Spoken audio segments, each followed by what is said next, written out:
શિયાળામાં ગર્ભવતી મહિલાઓ સૌથી વધુ કરતી આ 5 સામાન્ય ભૂલો. શિયાળામાં શરીરની જરૂરિયાત બદલાય છે અને ગર્ભાવસ્થામાં આ ફેરફાર વધુ સંભાળ માગે છે.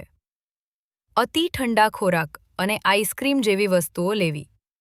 ગરમ અને પોષણયુક્ત આહાર અવગણવો.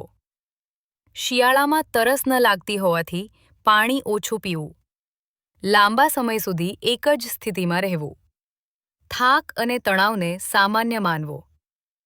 આ ભૂલો નાની લાગે, પણ ગર્ભાવસ્થામાં તેની અસર મા અને બાળક બંને પર પડી શકે છે. એટલે શિયાળામાં દરેક તકલીફને અવગણવી નહીં.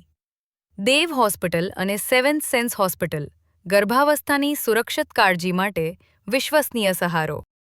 હમણાં જ ફોલો બટન પર ક્લિક કરો અને અમને ફોલો કરો. કોન્ટેક્ટ બટન પર ક્લિક કરો અને તરત જ અમારો કોન્ટેક્ટ કરો. કોલ બટન પર ક્લિક કરો અને સીધો કોલ કરો. વોટ્સએપ બટન પર ક્લિક કરો અને અમારા સાથે ડાયરેક્ટ ચેટ શરૂ કરો.